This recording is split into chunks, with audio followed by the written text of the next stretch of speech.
tenemos a Farid Cajat, con el que vamos a conversar sobre la situación actual del Perú frente a los otroras más cercanos socios, aliados del Perú en la región. ¿Cómo estás, Farid? Muy buenas noches y bienvenido a Comité de Domingo. Bien, gracias. Buenas noches. Buenas noches, Farid. Te agradecemos nuevamente por estar con nosotros. Tenemos a una situación desde el 7 de diciembre del golpe de Estado de Pedro Castillo, porque hay que decirlo como es, una situación en la que muchos líderes de la región, como Gustavo Petro, Andrés Manuel López Obrador, se han un poco resistido a no solamente el reconocer que Pedro Castillo fue en contra del orden democrático, sino más bien plantear esta narrativa alterna en la que más bien él fue una víctima, ¿no?, de un golpe, y han seguido, digamos, elevando el nivel de sus declaraciones al punto que el fin de semana pasada Gustavo Petro ha señalado que la Policía Nacional del Perú desfila como nazis prácticamente, ¿no? Lo cual ha llevado al Congreso de la República a declarar persona non grata a Gustavo Petro, y una situación en la que no queda muy claro cuál es el estado de nuestras relaciones diplomáticas con Colombia y también con México, en un contexto en el que el presidente de ese país, Andrés Manuel López Obrador, ha dicho que no le va a dar la presidencia pro tempore a la presidenta Dina Boluarte porque considera que es un gobierno espurio. Nos estamos peleando con todos, es una situación temporal, un poco como, ¿cuál es tu lectura respecto a lo que está sucediendo frente a Colombia, México y otros países de la región? A ver, una primera cuestión que creo que hay que decir es que buena parte de los gobiernos de izquierda de la región están teniendo una actitud francamente vergonzosa frente a lo que ocurre en el Perú. O sea, no hay forma de negar que Castillo intentó hacer lo mismo que hizo Alberto Fujimori. Cerrar el Congreso sin justificación constitucional, cambiar la Constitución a través de un Congreso Constituyente, cosa que no está contemplada en la Constitución actual ni estaba contemplada en la Constitución del 79, gobernar por decretos ley, como hizo Fujimori y como hacían las dictaduras de Morales y Velasco. O sea, intentó hacer todo lo que hizo Fujimori en 1992, que la izquierda internacional criticó con razón en esa ocasión. Entonces, simplemente ignorar eso es imperdonable, ¿no? La otra cuestión es cierto que contra lo que dice López Obrador, Dina Boluarte asumió el cargo presidencial de manera constitucional. Pero también es cierto que hay indicios, como acabamos de ver en la entrevista anterior, de violaciones a derechos humanos, que este gobierno no parece particularmente interesado en investigar. No hay responsables políticos. El que era ministro de Defensa cuando se produce la primera masacre es ascendido al cargo de premier. Y en lugar de enfatizar sus críticas en esa que es un blanco legítimo, inventan un caso que no existe, el presunto golpe contra Castillo, ¿no? Solo añadiría que probablemente esto es una hipótesis, prefieren no hablar del tema de derechos humanos porque, por ejemplo, en el caso de México, bajo López Obrador, el año 2021, hubo más de 7.600 desaparecidos, no por obra de las fuerzas del orden necesariamente, pero digamos, violaciones a derechos humanos se cometen de manera sistemática en México, y es como, digamos, tirar piedras a un techo de cristal. Por otro lado, los gobiernos de México y de Colombia, es impresionante cómo usan, en el caso de Petro, el término nazi para referirse a Dina Boluarte, pero jamás lo utilizarían para referirse a Daniel Ortega, que ha cometido violaciones a derechos humanos sistemáticas a lo largo de años y que preside una dictadura, ahí sí, sin ambajes. Uh-huh. Y ese es el tema, ¿no? Que no se aplica, no se mide con la misma vara a los gobiernos dependiendo, digamos, de en cuál de las carreteras ideológicas avanzan o no avanzan, ¿no?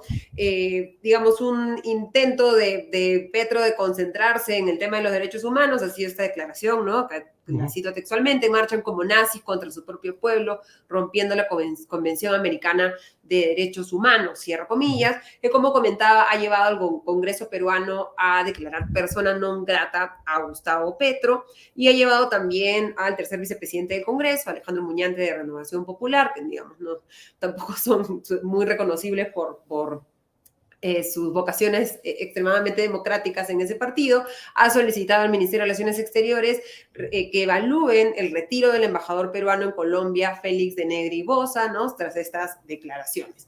Estamos ante un impasse, no sé, y quería aprovechar ahí tu expertise y tu experiencia. Hay antecedentes similares a el nivel, digamos, de temperatura en el que están en este momento las relaciones entre Perú y Colombia. Han habido situaciones antes en las que hemos retirado o buscado o se ha planteado retirar a nuestro embajador en ese país. ¿Cómo han sido, digamos, las relaciones normalmente y qué tan grave crees tú que es este momento en específico en nuestras relaciones bilaterales? Bueno, la relación bilateral en tiempos de Chávez en Venezuela y Alan García en el Perú. Recordemos que Chávez, digamos, endilgó todo tipo de calificativos, ¿no? A García y a gente allegada a él, refiriéndose a su socio político venezolano, Carlos Andrés Pérez, lo llamó Caimanes del mismo pozo, ladrón de 7 suelas. Y luego García descubrió que pese a eso podía ser amigo de Chávez. Lo llamó así, explícitamente. O sea, el punto es que si vas a responder, digamos, de manera pública y airada ante cada, digamos, cada exceso de hipérbole de un gobierno extranjero, llega un momento en que ya no tienes más herramientas que usar y además te pones a ti mismo en una posición complicada, porque, por ejemplo, el gobierno peruano le exige al mexicano, con razón, que le transfiera la presidencia pro tempore de la Alianza del Pacífico. Pero el Congreso le exige al gobierno peruano que impida el ingreso en el futuro de Petro al Perú. Bueno, Petro es uno de los presidentes miembros de la Alianza del Pacífico. No puedes ejercer la presidencia pro tempore si vas a impedir el ingreso a tu país, en caso de que se realice ahí una cumbre, de uno de los miembros de la Alianza. O sea, el Congreso torpedea las iniciativas del Ejecutivo en esta materia, ¿no? Y habría que decir que la razón por la que no se nos transfirió antes la presidencia pro tempore fue porque el Congreso no autorizó el viaje de Pedro Castillo en noviembre del año pasado a México, en parte para ese propósito.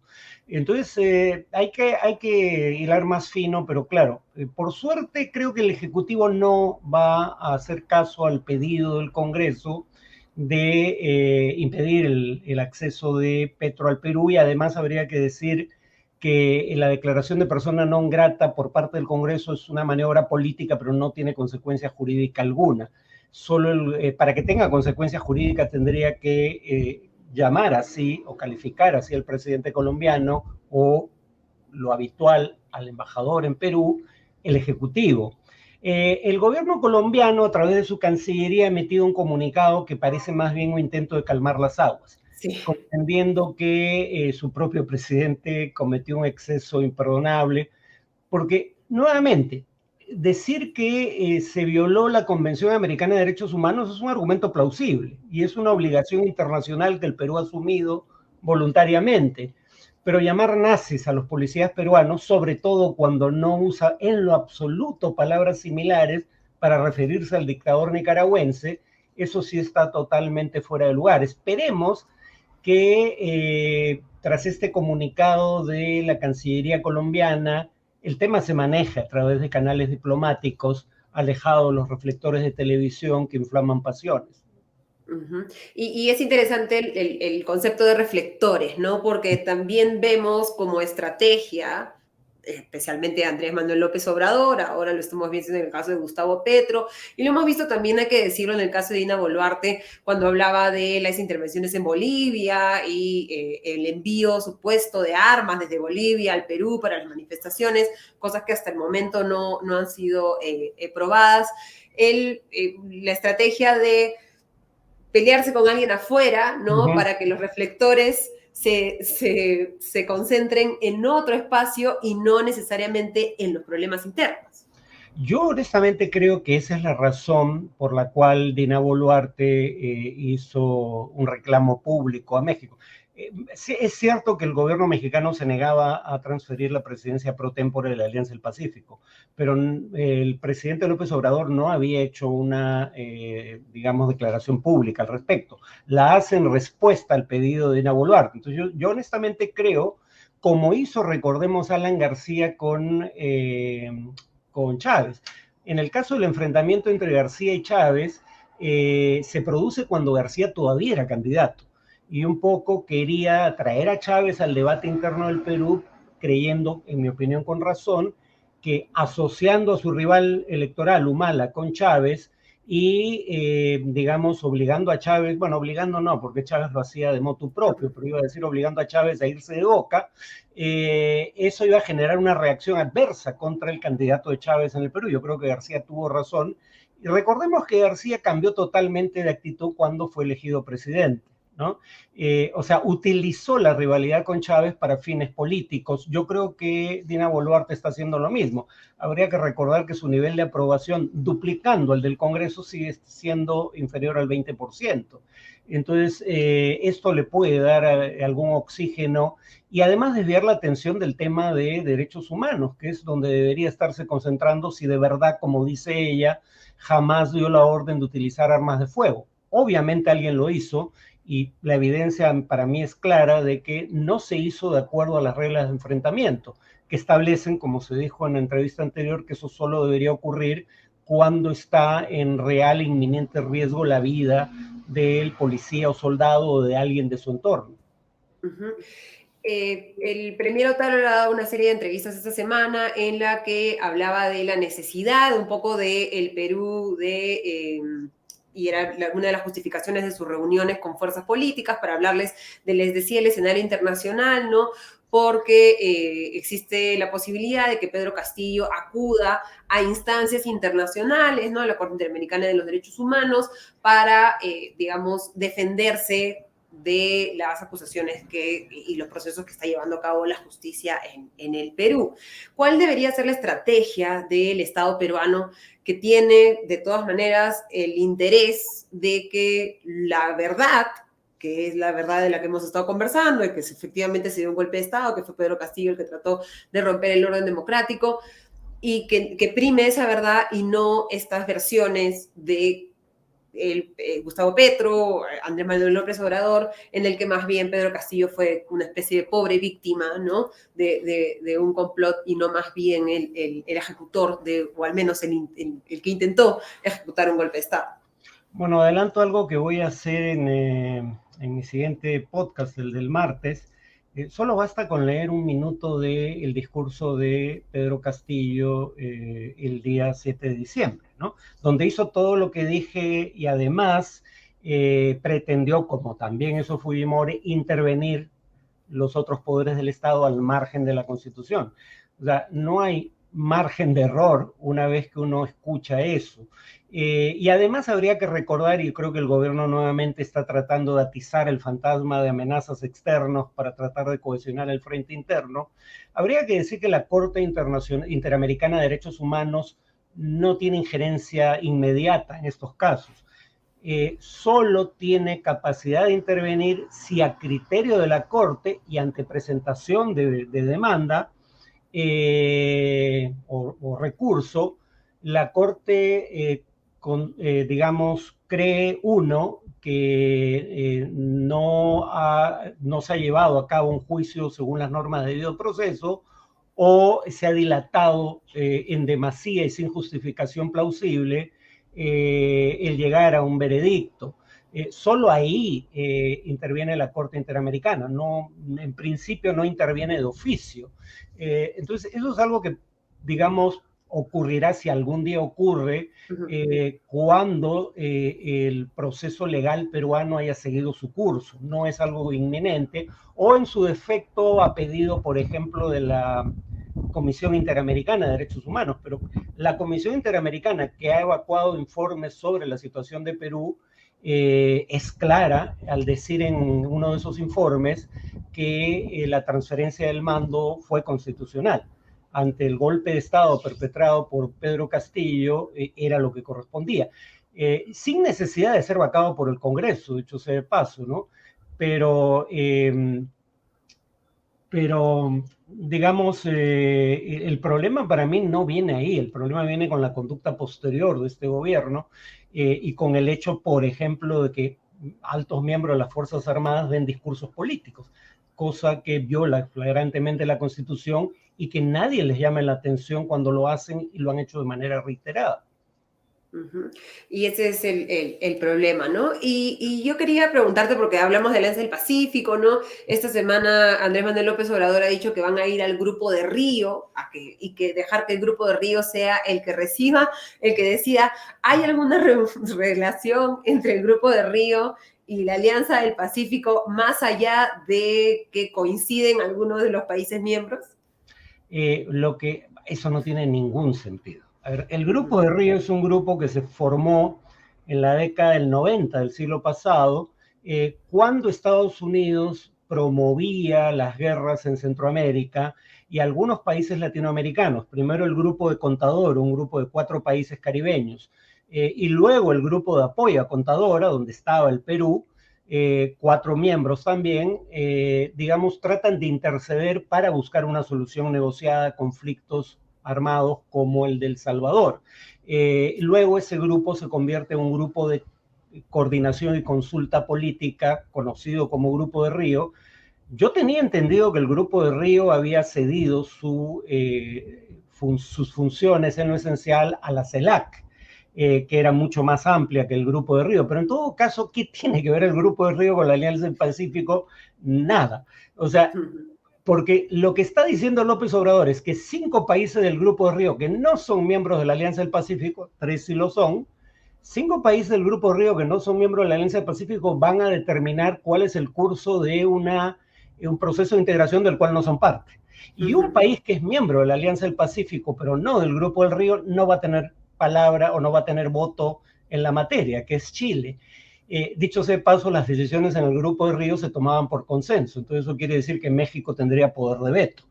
Así que es ridículo por donde se vea. Lo que ha planteado López Obrador no tiene sentido. ¿Cómo esperas que se vean los próximos meses en las relaciones entre estos países, como decíamos antes, eran nuestros más cercanos aliados? Yo espero que con el cambio de actitud de Colombia, con el hecho de que Chile, que también es un miembro de la Alianza del Pacífico, sí reconoció como constitucional el cambio de mando, y habría que añadir que en el tema de Nicaragua y de derechos humanos y democracia en general, la izquierda chilena en el gobierno sí ha tenido una actitud ejemplar, condena violaciones a derechos humanos y alteraciones del orden democrático provengan de cualquier orilla política. No tienen una actitud frente a golpes de derecha y otra frente a golpes de izquierda. Pero digamos, dado que López Obrador ha dado una salida, habría que utilizarla, ¿no? La salida es que alguien más decida, y yo me atendré a lo que ese foro decida.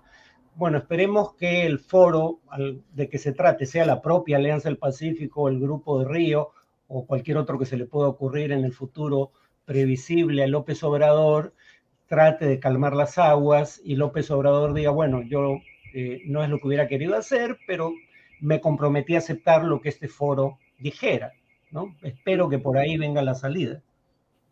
Y tú comentabas bien el hecho de que, como decíamos, no se mida con la misma vara a los distintos gobiernos, y tenemos que el 9 de febrero, ¿no? El mandatario nicaragüense Daniel Ortega, aunque más habría que decir el autócrata nicaragüense Daniel Ortega, dejó en libertad a 222 opositores de su gobierno, que estaban presos políticos, y los han deportado a los Estados Unidos, declarándolos como traidores de la patria. Se les ha despojado de la nacionalidad nicaragüense y se les ha privado de sus derechos ciudadanos de forma perpetua. ¿Hay antecedentes en el mundo moderno de este tipo de acciones? ¿En qué se convierte ahora el gobierno de Ortega en Nicaragua? Si es que había alguna duda de cómo se constituía en el espectro del respeto a la democracia o la falta de respeto a la misma, y si crees que esto va a tener alguna consecuencia sobre la estabilidad de Ortega en el gobierno de Nicaragua. Me temo que sobre eso último no soy optimista, pero lo que sí diría es que no se ha convertido en nada que no fuera ya, una dictadura, ¿no? Es una dictadura sin ambajes. Por lo menos desde 2018 y podría argumentarse que desde antes. Lo que pasa es que los académicos, en nuestro afán por hacer disquisiciones que son irrelevantes para el común de los mortales, solíamos distinguir entre autoritarismos competitivos. Yo creo que es una distinción relevante, autoritarismos competitivos y dictadura. Un régimen del primer tipo es un autoritarismo, pero en donde hay elecciones que, aunque no sean libres ni justas, no tienen un resultado preestablecido. Por ejemplo, habría que recordar que Pinochet deja el gobierno porque pierde un referéndum, ¿no? Digamos, utilizó medios públicos para hacer propaganda y para hostilizar a la oposición, pero la oposición le ganó el referéndum de cualquier manera, ¿no?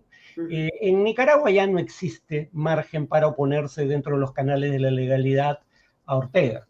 En ese sentido es una dictadura sin ambajes y crecientemente represiva. Lamentablemente yo no veo que haya un entorno regional que lleve a hacer algo al respecto. Nicaragua ya no es parte de la OEA. Bueno, en teoría lo es, pero porque el retiro no tiene efecto inmediato. Tienen que pasar 2 años antes de que tenga efecto, y eso sería noviembre de este año. Pero Ortega ya da por zanjado el hecho y él dice que no es parte de la OEA. Y aunque no estoy seguro, creo que no se ha retirado de la Convención Americana de Derechos Humanos, en la práctica ya ha sido declarado el gobierno nicaragüense en desacato por ignorar fallos de la Corte Interamericana de Derechos Humanos. Estados Unidos muy probablemente esté más preocupado de temas de política interna y sobre todo en materia de política exterior de Ucrania que de Nicaragua. Entonces, me temo que en lo inmediato no parece haber muchas fuentes de presión sobre el gobierno de Ortega. Después de la atrocidad que acaba de hacer, que viola la Declaración Universal de los Derechos Humanos, que garantiza a toda persona el derecho a una nacionalidad sin que haya posibilidad de que se le retire, y según tengo entendido, aunque confieso que no he leído el artículo respectivo, eso también está consagrado en la Constitución nicaragüense. Pese a algo de esa magnitud, el único gobierno de América Latina y el Caribe que ha tenido una posición enérgica, paradójicamente ha sido un gobierno de izquierda, ¿no? O en todo caso el que ha tenido la posición más clara ha sido el gobierno de Boric. Pero los demás gobiernos de izquierda, si han criticado, ha sido un tono tan tenue que francamente va a ser ignorado por Ortega. Y que genera preocupación respecto a cómo esos regímenes ven a la oposición, ¿no? Porque en estos casos hay que recordar que estas simplemente eran personas que se oponían al régimen, no que habían cometido ningún crimen más allá de eso, sino simplemente han sido sancionados por abiertamente expresar sus críticas al régimen de Ortega. Bueno, es que cuando uno ve cómo se define traición a la patria en la legislación nicaragüense, es un cargo político, no es un cargo penal en sentido estricto, ¿no? Porque si fuera un cargo penal, tú tendrías que tipificar el delito de manera precisa y no es un arma arrojadiza que Ortega usa contra sus rivales políticos. Por ejemplo, Chamorro, que era candidata a la presidencia, anuncia que es candidata a la presidencia y el día siguiente la mete en presa. O sea, claramente no había cargos en su contra. Se volvió una potencial traidora a la patria solo porque quiso enfrentarse a Ortega en las elecciones de 2021. Entonces, sí, digamos, es lamentable que los países de la región guarden silencio o tengan una actitud francamente ambigua frente a violaciones tan flagrantes de derechos humanos. Porque finalmente, como te decía, demuestran un poco este doble rasero y también esta falta de respeto finalmente a los derechos humanos, que es incluso más preocupante en gobiernos de izquierda que suelen apoyarse, digamos, en el discurso de los derechos humanos para llegar a las elecciones y mantenerse en los gobiernos. Te agradezco muchísimo, como siempre, Farid, por iluminarnos con tu conocimiento y esperamos contar contigo en un futuro comité de domingo pronto. Con gusto, hasta luego.